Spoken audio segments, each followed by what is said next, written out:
this video, I'm going to talk about the process of how you put together a music score for a micro-budget movie.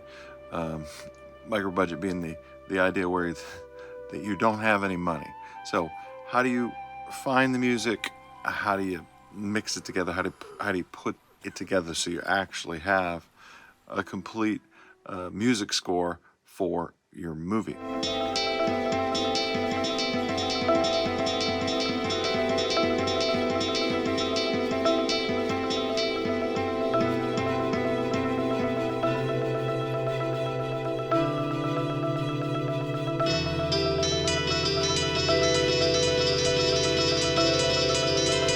So in the last movie I directed, American Samurai, we had a composer, so he took care of the whole thing. But in my first movie, Once Upon a Time in the Apocalypse, I had to build the score from a bunch of different sources. So we did have a composer who did compose some original music, but not enough for the whole thing. We licensed some music from a musician I know, and we licensed some music from artlist, and then I actually constructed music from all those sources and other little bits of music and sound effects that I found in the public domain. So this movie, Once Upon a Time in the Apocalypse, is far from perfect. I know that.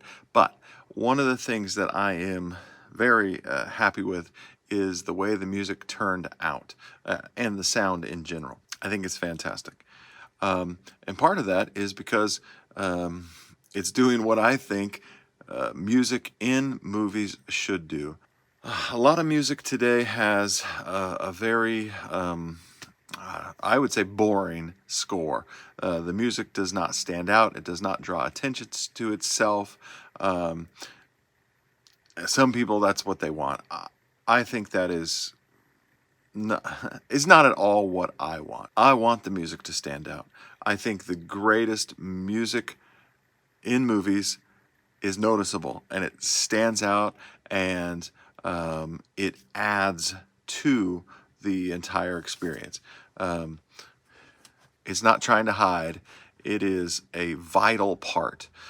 Perfect example for me would be Ennio Morricone. I think he is one of the greatest composers of all time, not just composers for movies, but just in general, composers of all time. And you know, when you're watching a movie that's got some Ennio Morricone music, I would actually say one exception to that, and it's one of the biggest disappointments to me with Quentin Tarantino's Hateful Eight, is that even though he got Ennio Morricone music for that movie, it does not, and I'm glad he won the Oscar because he deserved it, but that is far from his best work. Most of it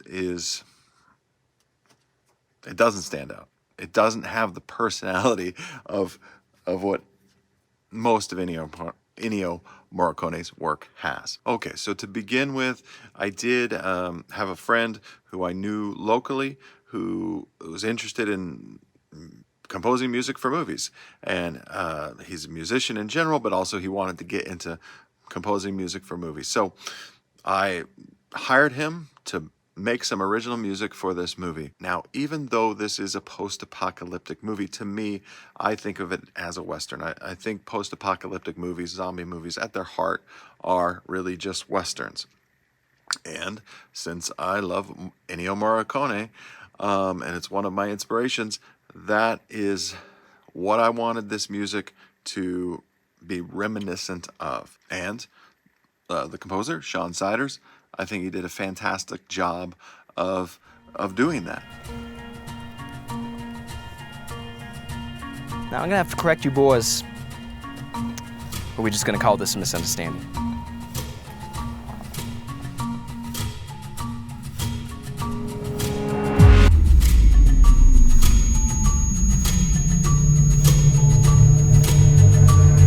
And one of the things I was also going for, especially as I started putting the music together, is themes. Okay, again, another great composer of music for movies, John Williams.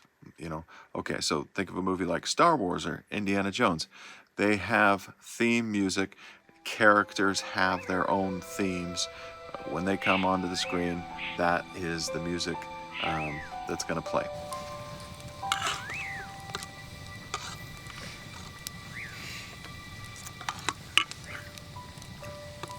You gonna big? Mm-hmm. I'm gonna finish them off. Fine.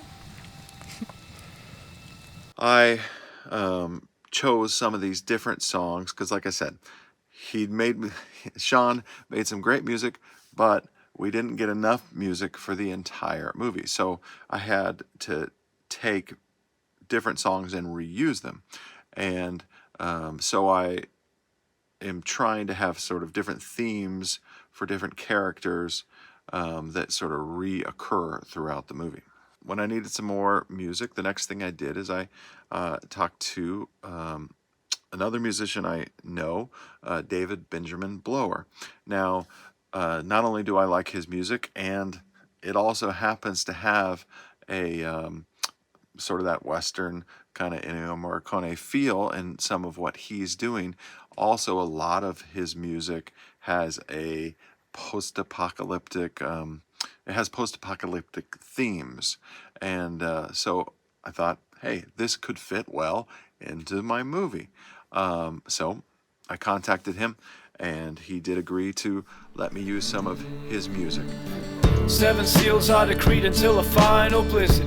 But I was looking the other way when the bombshells hit us. The trees were felled and the buildings were scissored. So we ran like hell for the hills while the bell ringers rang their bells. The avalanches fell and covered all the fields. The city was rubble and the babies all squealed. And the stars fell down from the sky like the last handful. A lot of people seem to like it because it's one of the main things, one of the main questions I get in comments is, hey, who did that music? So hopefully he's gotten some new fans from people finding his music in this film. Now, one thing about getting people to create original music for you or asking a musician to use their music, you have to take care of the legal part of it. So for Sean, it was a work for hire contract, and for David, it was a licensing contract that we had to do. And both of those things I found templates for that I could use pretty easily. And I've talked about some of that legal stuff in a previous video and the contracts and all that kind of stuff. So check that out if you want to learn more about that. And then I still didn't have enough music. And also I wanted to have some variation in the music that I was using. I didn't want to just use the same song over and over and over and over and again in different situations. I wanted some variation in the music. So that's when I had to start constructing the score. One thing I did was take Sean's music and just cut it up and remix it together in different ways.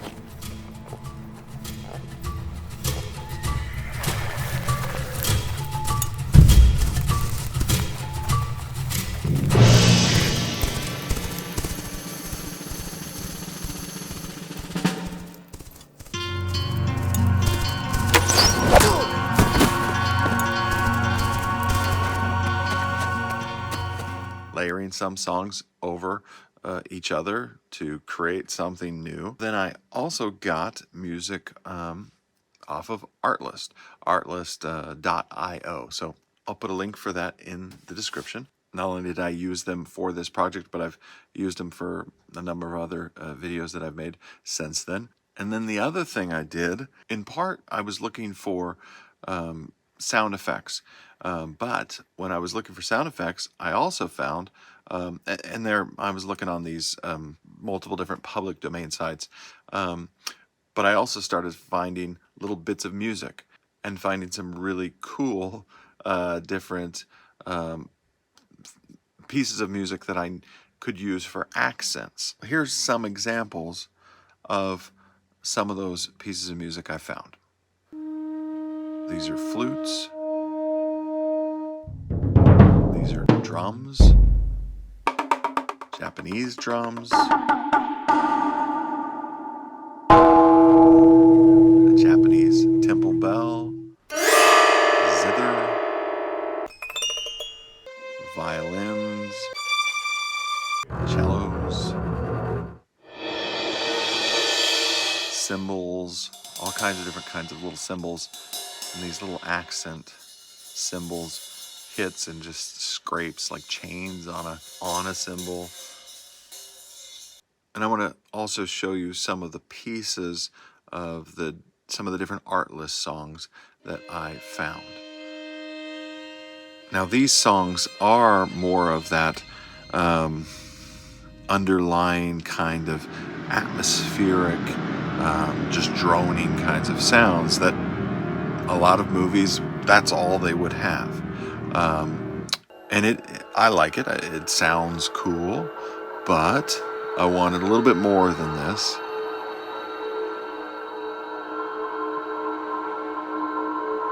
I want some accents. Speaking of accents, going back to sound effects in general. So within a movie, you have two different types of sound. You have diegetic sounds.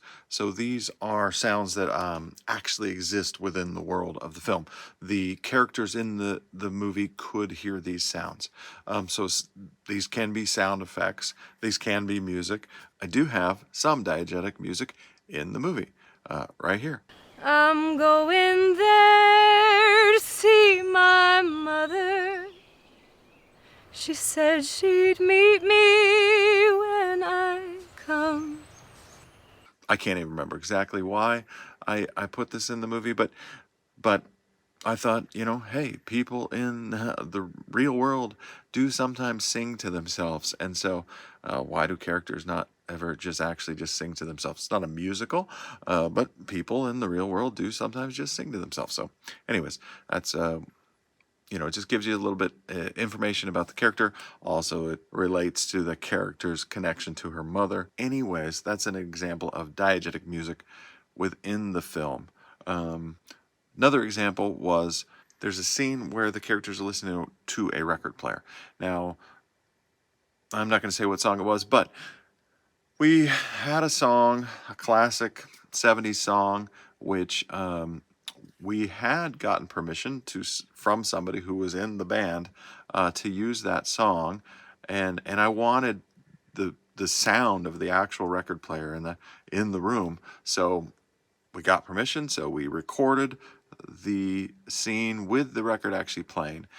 That was not a good idea. I could have recorded the music in the room with the record playing separately to get that sound, and then also record the dialogue without music playing. But because I didn't do it, and we had to replace the song because turned out we didn't actually get the permission to use that song, so I had to replace it, and so there is some dialogue there, and you can see the characters talking to each other, but basically the music goes from being in the real world and then to just in the soundtrack, I guess, and that's why you can't hear the characters talking. Anyhow, so don't do it that way. The song we did use, we got from Artlist. And then there are what are called non-diegetic sounds. These are sounds that the characters cannot hear, that does not exist within the world of the film. Now, most of the music in the score is non-diegetic, but also we're talking about stingers and risers and things like the da-dum. Here's an example. So I'm also mixing these kinds of sounds into the music to also add some accents. I will hear people say they don't want the music And also it would be things like these other non-diegetic sound effects. They don't want these things to tell them how to feel. I would say I don't know if I know exactly what they mean by that, but as I would understand it, I don't think I would ever say it that way. I would say I don't think your music should be bad, manipulative, trying to get emotions that aren't earned. Music makes you feel. And I don't know why you would put music or any other kind of sound effect into a movie if it was not intended to complement and build upon and raise the entire thing to a new level. Otherwise, I don't know what it's doing there. It should be part of the message that the director is trying to communicate. I mean, especially if you're watching an action movie or a horror movie or a drama, then part of that message is the emotions that you're going to have when you're watching it. So again, I guess don't manipulate people, but I sure hope people are having emotions when they're watching my movie. And I would just go back to Ennio Morricone here. And yeah, I'm going to talk about him a lot in general. The Good, the Bad, and the Ugly is a good movie. And without his music, it would be good. But without his music, it wouldn't be anywhere close to the masterpiece that it is. Would it even be a masterpiece without his music? I don't know. His music makes those scenes.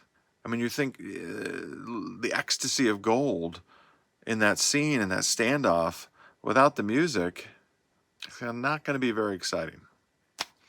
And it's supposed to make you feel excited and it's supposed to make you feel tension. Now, sometimes the lack of music is what is called for. But again, that lack of music, the lack of any of these other little sound effects and things like that, that's going to create its own feeling. It's not like, oh, good, now we don't have these things to tell us what to feel. No, the lack of them is making you feel a certain way that the director is trying to make you feel. Okay, so now I'm going to actually show you the different tracks and show you how these things are layered together. And, I showed you some of the individual pieces, and now I'm going to point out some of the pieces, but let's see if you can actually just hear some of those different pieces and how they work together. Part of the way I feel about music in film, obviously I know I'm watching a movie, therefore don't mind if the movie reminds me that it is a movie. Okay, that's a combination of the Japanese temple bell and then a distortion wave. There's the little Japanese drums, hand drums. Oh, there's the zither. And then that's my cat. Okay, so here we have some of the music that Sean made. And then now we're going to layer over some other sound effects. The risers, that ringing sound.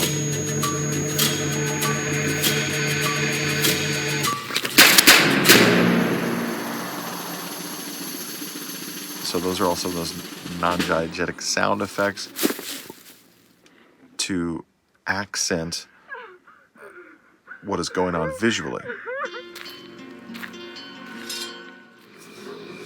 Okay, here we just have that contrabass tremolo, and I'm just making it repeat itself over and over. I'm layering it over so it just feels like it's repeating. There was a little cymbal, and then we have this other rising crescendo underneath.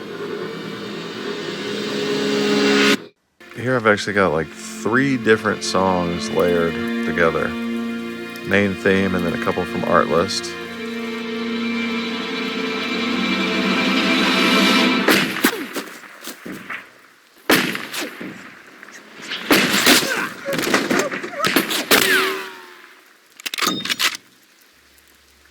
Okay, and then here all we have is a drum beat repeating. To me, that was the best thing to put in this scene.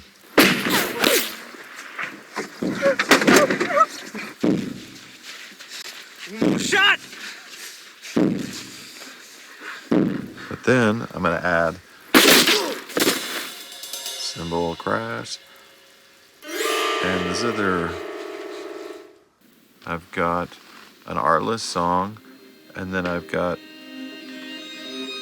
if you can hear Effie's theme over the top, and then again a little cymbal there, just to add a little accent.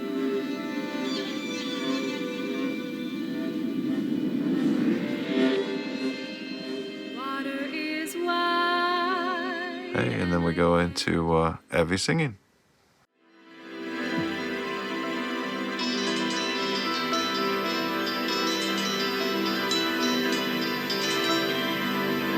Put a little tambourine, shake, add a little accent.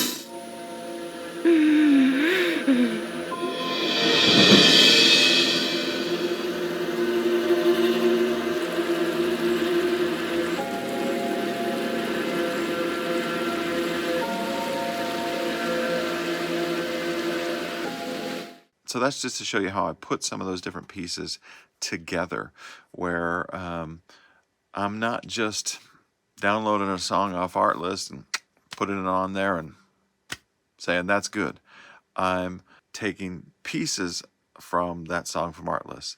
I'm layering other Artlist songs over it. I'm then layering some original music over the top of that. I'm then putting on other sound effects or other little musical hits, cymbals, drums, things like that are easy to put in there, violins, just mixing that all together to make it seem like I have a lot more music than I actually do have, and to be able to repurpose and reuse some of that original music, but just add little bits to it, again, to make it seem like I have a lot more music than I actually did have. So that's what I did. If you don't have money for original music, this is a way that you can use music that is licensed off the internet, and other music that can be found just in the public domain, other sound effects that can be found in the public domain, and how you can mix it together so that then you end up with something completely original, so that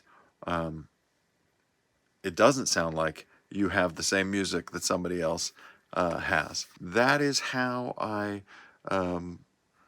put my music score together for Once Upon a Time in the Apocalypse. Thanks for watching, and like and subscribe.